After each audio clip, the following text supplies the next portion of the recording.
I had to put on some chapstick because the only thing dry was my lips because this is juicy. Basketball Wives is juicy. What's up, everybody? It's your girl. Welcome to China and welcome to my channel. And hello, my friends. If you're new here, hit that subscribe button because we about to get into the drama of this colorism bullshit on episode 3 of Basketball Wives. So hit that subscribe button. Your girl's on her way to 700 subscribers, so show me some love in this motherfucker. All right, so the issue with Basketball Wives and the reason why we're talking about it and the reason why people are doing recaps and reviews of this season is because it's the colorism aspect. And we love to talk about colorism, don't we?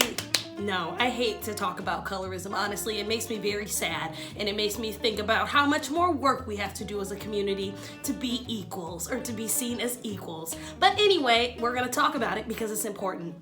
The episode 3 of Basketball Wives, let me tell you, this is when the girls have started to crack this drama open.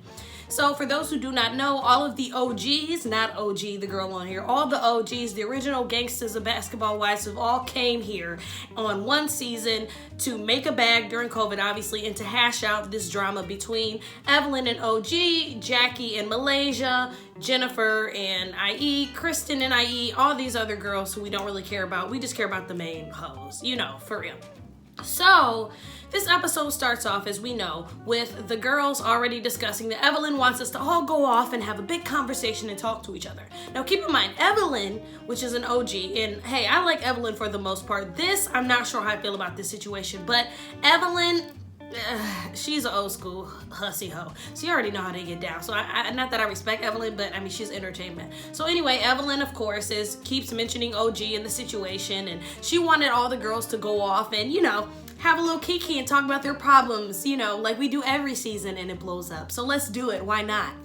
So with that being said, the girls were not having it. They're not gonna go to the same house with each other, so they had to separate the houses. So I'm gonna call this house the Pretty Privilege house, the house of pretty privilege, not just colorism, but pretty privilege within the world. So you have Evelyn, who has pretty privilege. You have Malaysia, who has pretty privilege. You have, who else is in this house? You have Kristen, pretty privileged. You have Shawnee, pretty privileged, all going against OG in the other house, Jackie and Jennifer.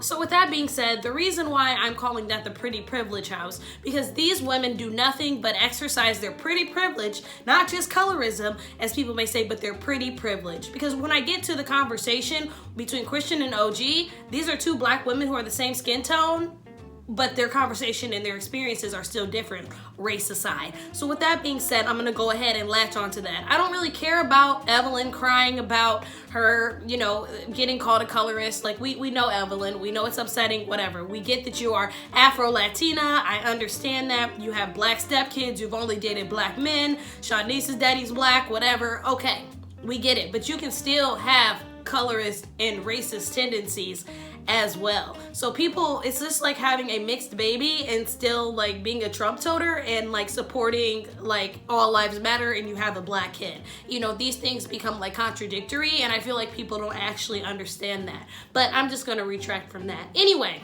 so the girls arrive and they're in two separate houses, and we get it. We get it. They got the house with Jackie and the other girls, and they got the house with Evelyn and the other girls. So of course Jackie, who I hate to love Jackie, love to hate Jackie. I like Jackie. She's funny to me. She's like that old freaky auntie. So old freaky auntie go when she tried to talk to the girls and bring peace, and no one is having it. Malaysia was not having it. If you don't know Malaysia, and Jackie fell out because it was a rumor that Jackie was talking about Malaysia, allegedly, saying that she don't take care of her kids, that she don't pay her rent, that she's broke, all these things. And Malaysia was like, you ain't gonna talk about my kids, which is valid. We don't talk about people's kids, especially the way Jackie is in her relationship with her kids are. Let's not even go there. So anyway, you know, they didn't handle their drama even when Jackie got to the house with Malaysia. The girls got to be in separate houses anyway.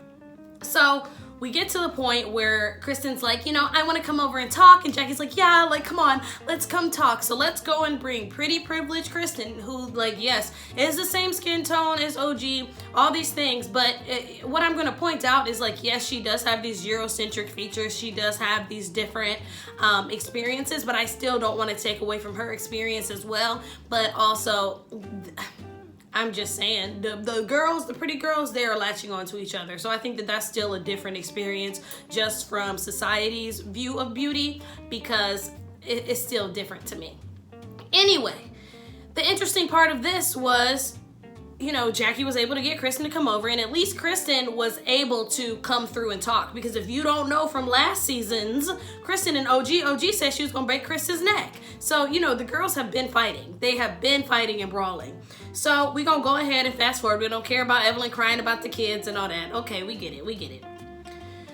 Kristen shows up, and Jackie, of course, last minute lets them know. So Jennifer and OG and Jackie are all sitting there, and then here comes Kristen. So Kristen's coming in here, you know, basically saying that, you know, she wants to hear about, you know, what's going on, and she's basically telling OG, I'm sorry you feel this way. I haven't experienced this, but she's like, no, it's not how I feel. This is what I went through. So already, like, OG is making that, like, staunch difference of, like, this is my experience, not how I'm feeling. I haven't even showed and shared with y'all how I'm feeling, but this is my straight up experience. So she's been correcting that as well. So I was like, okay, ding, one for OG.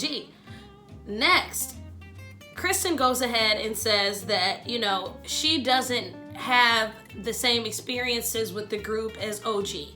And what OG equates that to is her having more Eurocentric features. If you don't know what Eurocentric features are, or whatever they want to call it, it means that, like, she basically has white features. She doesn't have a wide nose or big lips or strong features like people like love to stereotype about black people.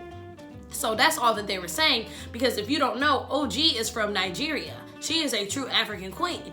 So, you know, she's really from the motherland. So our features are different. People are going to keep denying that, but that's true. And especially in America, people don't respect that. People say that they're not attracted to it. So, you know, yes, she's a dark-skinned woman, but her experience in America being a Nigerian woman, not an African-American woman, I mean, she is, you know, per se, but it's going to be completely different. So I did understand where she's coming from. But on the other hand, does this mean that OG is still discrediting where Kristen is black? So I felt like Kristen even said, as she she debriefed the conversation with the other girls at the Pretty Privileged house, she basically went on to say that that was something that she didn't understand, and that was something that she didn't think of. But also, I did feel that it did hurt her a little bit. It made Kristen go, ooh, because, you know, it's like, you're discrediting my black.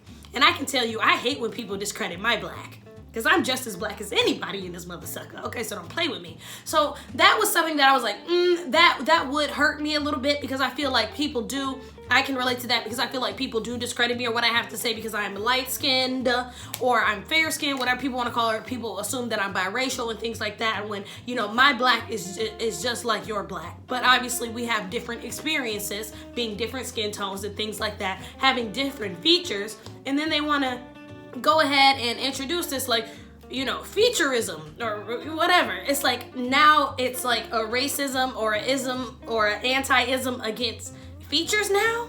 Throw baby. It's just wild. So what it's trying to serve to me, basically, as I look at my notes, is it seems like OG is still very hurt from over the years of hearing these things. OG is also an athlete. I believe she was a WWE. She did something like that. So, you know, within these different white fields or fields where it's not a lot of black folks, you know, I'm sure her adversity is something that we will never experience. So, you know, she's probably got it from white folks, black folks, people alike, indifferent, you know. So she just is not going, she just sees another, she does not see, OG does not see Kristen as an equal, as a black woman, as the same skin tone. Because that was just, that's where it stopped for Kristen. Kristen was like, okay, we're the same skin tone, we're both black women, we both experience colorism. That's where she stopped. But OG was like, okay, you're a black woman, we both experience colorism, that's cool. But on top of that, you have Eurocentric features, and people may consider you to be more attractive than me, and people may not be attracted to my features. And on top of that, you stay in a pretty house and you hang with all the pretty broads who everybody considers to be the pretty squad. So, you know, it's a lot of other things that went into that. So I can see, you know, but it saddened me, and it is interesting to see the OG couldn't see themselves just as a black woman to black woman. But Kristen does have those elements that she blindly just ignored. Like, you know, like, let me know in the comments if you think pretty privilege exists. Because I think this is futurism, pretty privilege. I think it's a lot of things, and people just acting like they just don't understand, and they're just so surprised these things are happening. And these ladies are grown. So the last thing that stuck out to me after this, they had the conversation. Of course, like, we didn't get to the nitty gritty of them being together. That's going to happen and take all season, like Housewives of Atlanta. But with that being said, something that I took from the debrief when the girls came back. So when she came back to the pretty privileged house, Kristen, when she came back, and she's sitting on the bed with Evelyn and all the girls. And it's just funny, like, Evelyn's just like sitting up in the bed and all the girls are just defending her. And, you know, it's just like, y'all really gonna serve me minion right now, black women. You gonna really serve me minion, because it's just like, Evelyn sitting up there like, and y'all are like, well, you know, I just want to hear what happened. So the girls, you know, listening to Kristen, and Kristen says, of course, like, you know, OG ding ding dinged her and, you know, put her hip to some more issues of in the black community of futurism and colorism and all those things and Eurocentric features, which probably made her look at herself like, did I even think about that? But that's true. I even have friends. I have the great friend that's like a model, and she has very Eurocentric features as people would consider, but it's just different. Whatever. That's whatever horse you ride on, that's your horse. Okay? But it's just like, she said that she was telling her that she's still picking the white side, the pretty side, the side that is still not siding with her. And she felt like Kristen should have been there on her side even when they were beefing. And Kristen just felt like, hey, these is just my closer friends. So, you know, it gets to the point where, like, experiences, like, affect us so harshly that even if Kristen didn't have an issue with OG, you know, just because she was closer to Evelyn, OG still may not be able to see that, if you get what I'm saying, because of all of the experiences she's had, and you can't blame her. And it's also, you can't blame Kristen either, because she has those same experiences, but she got invalidated a little bit by even trying to help. So through this, what I wanted to say as I get back on topic was Shani. I can just tell by Shani's vibe she was not having it. You can tell Shani doesn't like OG. Like, Evelyn is obviously Shani's friend, but like, I thought Shani's like OG producer. Like, Shani, like, you know, Shani O'Neal has always been in the mix. But like, Shani definitely chooses favorites. It is the favoritism aspect as well. And like, you can just hear her be like, okay, I'm not talking this anymore. Like, why is she even talking about this? Like, clearly OG does not want to help the situation because how she's acting. Like, you can just tell Shani's being super biased, and I do not think that that is a good look for Shani with her light bright iris. I don't think that she needs to be getting her tongue in this fight, especially as she's not even Afro-Latina. She's black and a lighter, fairer skin, and it's already a lot of colorism issues, and you're not standing up, Shani, then I would suggest for you to just be quiet. So I'm gonna leave it at that, y'all. Let me know what you think about this, if you even watch Basketball Wives, but it is heating up and this has been getting on my nerves, baby boo. So let me know what you guys think about this, and I will see you guys next time. Bye-bye.